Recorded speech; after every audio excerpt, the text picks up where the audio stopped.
안녕하세요. 잡시광입니다. 두 번의 이변은 없었습니다. 이번 아시안컵 유력한 우승 후보로 꼽히는 일본 대표팀이 신태용 감독의 인도네시아를 물리치고 16강 진출을 확정지었습니다. 이에 또 다른 강력한 우승 후보로 꼽히는 한국 대표팀과 16강에서 만날 가능성이 커졌는데요. 모리아스 하지메 감독이 이끄는 일본 대표팀은 카타르도하 알투마마 스타디움에서 열린 2023 카타르 아시안컵 조별리그 D조 최종전에서 인도네시아에 3대1로 승리했습니다.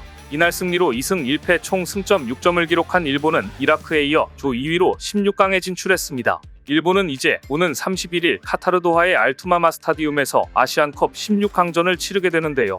한국이 조 1위로 토너먼트에 진출할 시 아시아 대표 라이벌 경기인 한일전이 16강에서 펼쳐지게 됩니다.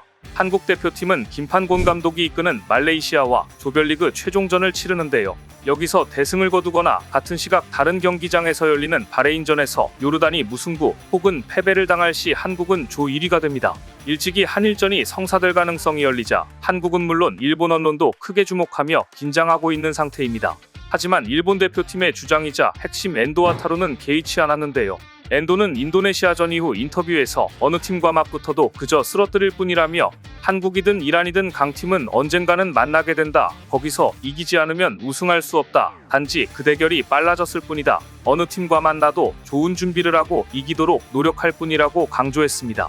반면 일본의 대표 선수 미나미노 타쿠미는 한국 대표팀은 가장 강한 아시아팀 중 하나다. 한국 대표팀에는 좋은 선수가 많다. 또 내 친구들도 있다며 한국 대표팀과 16강전에서 만난다면 정말 힘든 경기가 될 것 같다고 한국을 향한 경계심을 드러냈는데요. 이어 그라운드에서 황희찬을 볼 수 있다면 정말 기쁠 것 같다. 그는 정말 좋은 선수다. 일본 대표팀을 엄청나게 괴롭힐 만한 재능을 가지고 있다며 희찬이 저번 경기에는 안 뛰었던 것 같다. 아직도 부상 상태인지 걱정된다. 메시지를 한번 보내봐야겠다고 말하며 황희찬과의 우정을 과시하기도 했습니다. 일본 대표팀이 수장 모리아스 하지메 감독은 이번 대회에 출전한 모든 팀이 수준이 높지만 이란과 한국은 그중 최고 수준의 팀이라며 일본이 한국, 이란과 경쟁하려면 매우 높은 수준으로 노력해야 한다. 일본이 이들과 맞붙는다면 아시아에서 가장 높은 수준의 축구를 팬들 앞에 펼쳐 보이게 될 것이라고 강조하기도 했습니다. 이렇듯 한국과 일본이 만남에는 많은 이들이 관심을 쏟고 있는 모습인데요. 하지만 일본이 한국과의 대결을 마냥 기대할 수만은 없는 상황입니다. 아시안컵에서 우승 후보 1순위로 평가받은 일본은 조별리그에서 최악의 부진을 보였기 때문이죠. 일본은 첫 경기 베트남전에서 4대2로 승리했지만 상대의 빠른 스피드와 세트피스 전술에서 연거푸 실점하며 리드를 당하는 상황에 직면했으며 이라크와의 경기에선 상대의 높은 피지컬과 조직적인 수비를 무너뜨리지 못하며 1대2로 패하는 이변을 일으켰습니다. 이번 대회에서 웃기 힘든 두 가지 흑역사도 썼는데요. 1988년부터 아시안컵에 참가한 일본은 2023년까지 단 한 번도 대회에 불참한 적이 없었습니다. 그리고 4개국이 한 개조로 편성된 1992년 대회부터는 8회 연속 조 선두를 지키며 1위 자리를 내준 경우가 없었는데요. 그러나 올해에는 2위로 내려앉은 일본입니다. 이는 1988년 대회에서 조 5위로 광탈한 이후 무려 36년 만인데요. 또 이번 대회에서 5실점을 허용하며 역대 일본 대표팀의 조별리그 최다 실점을 기록하며 굴욕을 맛보기도 했습니다. 때문에 일본의 저명한 축구 칼럼니스트 세르지오 에치고는 일본 대표팀을 혹독하게 비판하고 있는 상황입니다. 인도네시아전 승리를 거두긴 했지만 결코 칭찬해줄 수 없고 앞으로 펼쳐질 경기들을 기대할 수도 없다는 의견인데요. 에치고는 피파 랭킹상 17위의 일본 축구대표팀이 인도네시아를 이기는 건 당연하다며 양팀 실력차를 생각하면 승점 3점을 얻은 걸 그저 손 놓고 칭찬할 수 없다. 인도네시아전서 선발로 나선 우에다 아야세는 일본의 3골에 모두 관여했지만 1대2로 패한 이라크전에서 결과를 내지 못한 걸 잊지 말아야 한다. 강팀을 상대로 골을 넣어야 진짜 의미를 부여할 수 있는 스트라이커라고 꼬집어 말했습니다. 이어 일본 대표팀은 이번 대회 3경기에서 5골을 실점했다. 실점을 반복하는 걸 보니 제대로 반성하지 않는 게 아닐까 싶다. 인도네시아전을 보니 카타르, 사우디아라비아, 한국, 이란, 호주 등 우승 후보들에게는 이길 수 없을 것이라며 혹평을 가했습니다. 실제 3경기 연속 실점하고 있는 일본의 수비 불안은 주요 과제로 남아있는데요.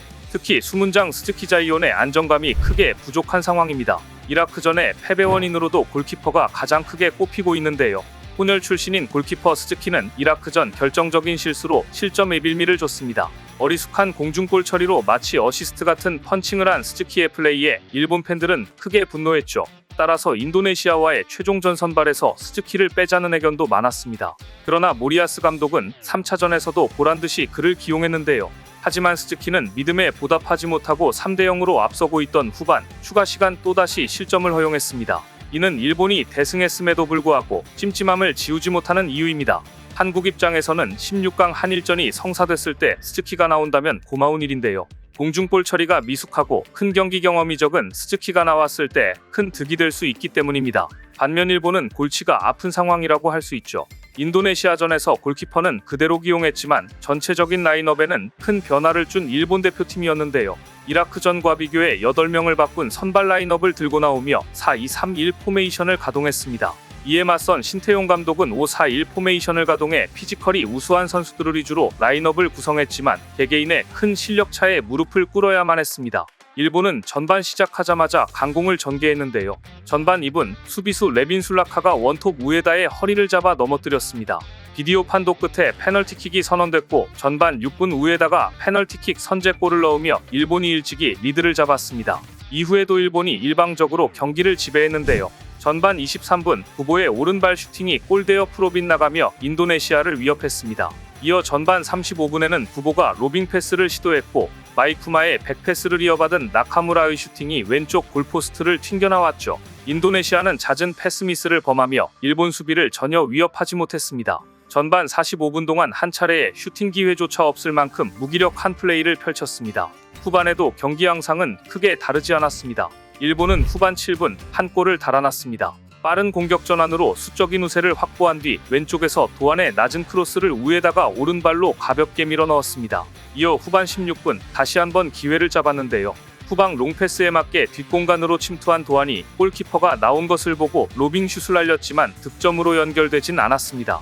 수세에 몰리던 인도네시아는 1분 뒤 첫 슈팅을 기록했는데요.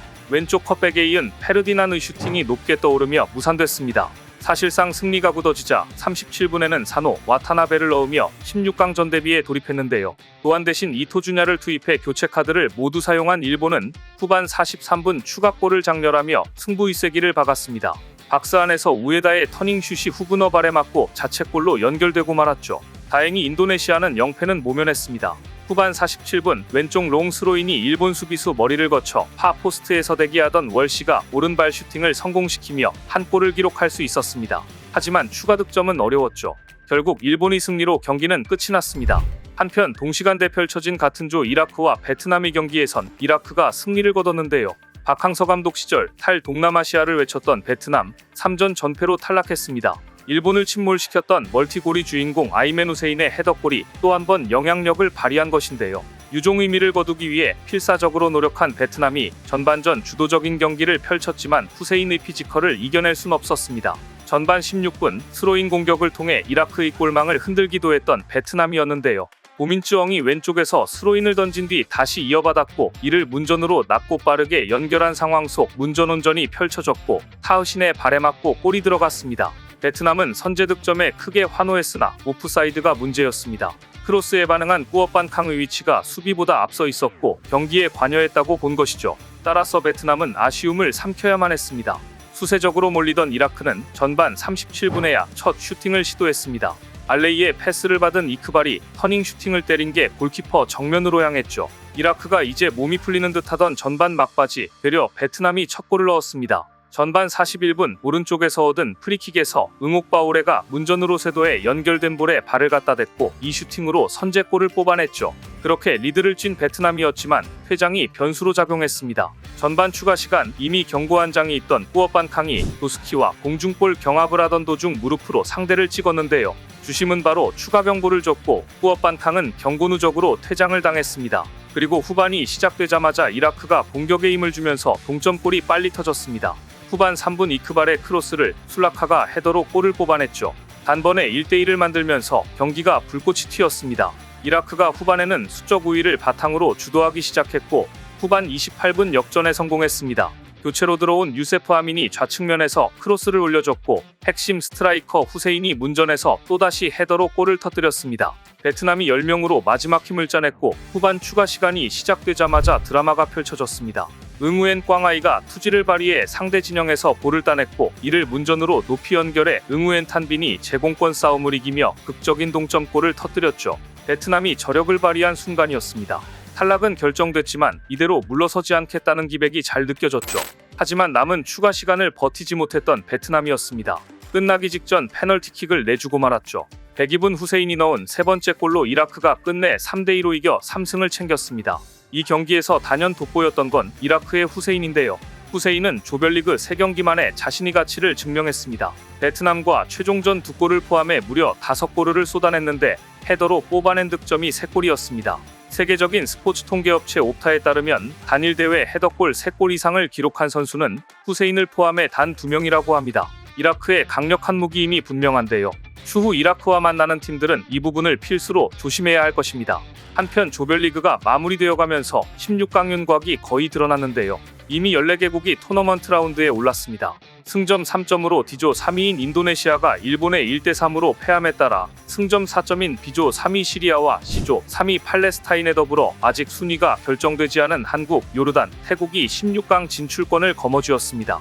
현재 A조 3위 중국의 조별리그 탈락이 확정된 가운데 인도네시아는 16강 진출에 필요한 최소 승점인 3점을 챙겨 아직 희망이 살아있는 상태입니다. 인도네시아가 본선에 진출하기 위해선 먼저 바레인이 무득점으로 2점차 패배를 당하거나 아예 3점 이상 대패를 당해야 합니다. 무득점 2실점 패배라면 다득점에서 3점차 이상, 패배라면 득실차에서 바레인을 누를 수 있는데요. 바레인이 2조 1위 요르단을 만나는 점도 이를 기대하게 만드는 요소입니다. 또는 오만이 적은 실점으로 승리하지 못하면 됩니다. 다만 승점 0점, 득실차 -4, 0득점인 조 4위 키르기스스탄과 맞대결을 펼치는 만큼 대량 실점으로 패할 확률은 낮은데요. 인도네시아 입장에서는 두 팀이 무승부가 최상의 시나리오고 아니면 오만이 적은 실점, 적은 점수 차로 패배하는 그림이 나와야 합니다. 신태용 감독이 이끄는 인도네시아는 이번이 아시안컵 5번째 출전인데 그동안 조별리그를 통과한 적은 단 한 번도 없습니다. 지난 1996년 대회부터 2007년 대회까지 모두 조별리그의 벽을 넘지 못했죠. 만약 이번 대회를 통해 처음으로 조별리그를 통과해 토너먼트로 향하면 신태용 감독은 인도네시아 축구 새 역사를 쓰게 됩니다. 신태용 감독의 인도네시아가 16강에 오르면 지난 2019년 당시 박항서 감독의 베트남에 이어 2대회 연속 한국인 사령탑이 이끄는 팀이 토너먼트에 나서게 되는데요. 신태용 감독은 선수들에게 우선 휴식을 주고 상황을 지켜보겠다. 어떤 일이든 일어날 수 있다며 희망을 보였습니다. 과연 조별리그는 어떻게 마무리될까요? 또 16강 대진은 어떻게 확정될까요? 오늘 준비한 소식은 여기까지입니다. 댓글을 통한 여러분들의 많은 의견 기다리겠습니다. 시청해주셔서 감사합니다.